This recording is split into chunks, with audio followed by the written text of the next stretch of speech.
নমস্কার, আপনারা দেখছেন ওঙ্কার বাংলা, সঙ্গে রয়েছে দেবাঞ্জলি। নজর রাখবো এই মুহূর্তের বিশেষ কিছু খবরের দিকে।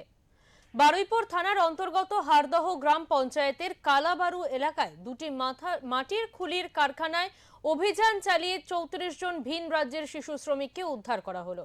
জানা গিয়েছে অনেকদিন ধরেই ওই এলাকার খুলি কারখানাগুলিতে কয়েকজন শিশু শ্রমিক হিসাবে কাজ করানো হচ্ছিল। আর সেই খবরের উপর ভিত্তি করেই বুধবার অভিযান চালায় রাজ্য শিশু সুরক্ষা দফতর।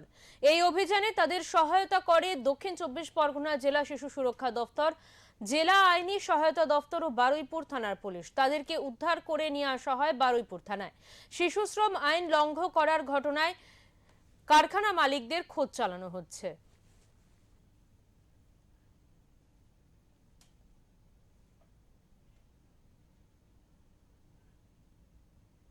আমরা এই বিষয়ে কথা বলে নেব। আমাদের সঙ্গে টেলিফোন লাইনে রয়েছেন আমাদের প্রতিনিধি বাবলু প্রামাণিক। বাবলু, যে খবর উঠে আসছে এই মুহূর্তে যে একটি কারখানায় শিশু শ্রমিক ছিল তেমনটাই কিন্তু জানা যাচ্ছে, সেই বিষয়ে দাঁড়িয়ে কি সিদ্ধান্ত নিয়েছে প্রশাসন, কি জানা যাচ্ছে সে বিষয়ে বিস্তারিত জানাও।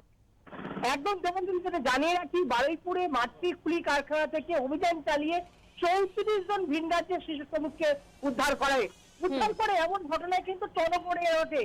বারুইপুরে বিভিন্ন জায়গায় কিন্তু কারখানাগুলিকে শিশু শ্রমিক দিয়ে কাজ চালানো হচ্ছে, এমনই অভিযোগ উঠে আসছিল বেশ কয়েকদিন ধরে।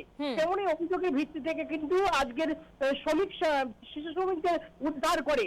সেই শ্রমিকদের উদ্ধার করা কিন্তু শিশু সুরক্ষা দপ্তরের পক্ষ থেকে তাদেরকে কিন্তু বারুইপুর থানাতে ডাকা হয়েছে। তাদের কিন্তু শারীরিক পরীক্ষার পরে তাদেরকে কোন কোন জায়গা থেকে এসেছে, কি পরিস্থিতি, সমস্ত কিন্তু খতিয়ে দেখা হবে শিশু সুরক্ষা দপ্তর থেকে। দেবাঞ্জলি।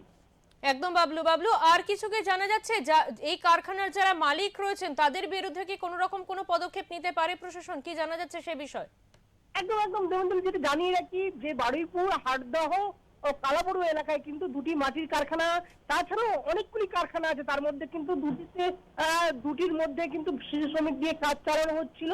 সেই শিশু শ্রমিকদের উদ্ধার করার পরে কিন্তু তাদের মালিকদের খোঁজ চালানো হয়েছে। তারা শিশু শ্রমিকদের কোনো কিভাবে আনা হলো বা শিশু লঙ্ঘন আইন কেন লঙ্ঘন করা হলো সেই বিষয়ে কিন্তু তাদের বিরুদ্ধে একাধিক মামলা রুজু করা হবে এমনই মনে করছে। একদম, দেবাঞ্জলি। অনেক ধন্যবাদ বাবলু তোমাকে।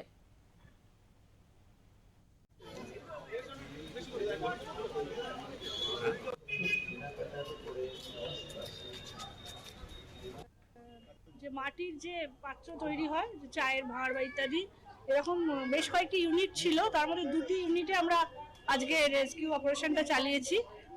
আপাতত আমরা 34 জন মানে বাচ্চাকে উদ্ধার করতে পেরেছি, যাদের বয়স সময়সীমা আন্দাজ 10 থেকে 16 থেকে 17-র মতো। আইনানুগ এদেরকে কি ব্যবস্থা করবেন আপনারা? আমরা তো আপাতত এদের চাইল্ড ওয়েলফেয়ার কমিটির আওতায় এনে তাদের কোনো শেল্টার হোমে রাখার ব্যবস্থা করবো, কারণ ওরা খুবই ডিপ্রাইভ এবং খুব ভালনারেবল সিচুয়েশনে রয়েছে।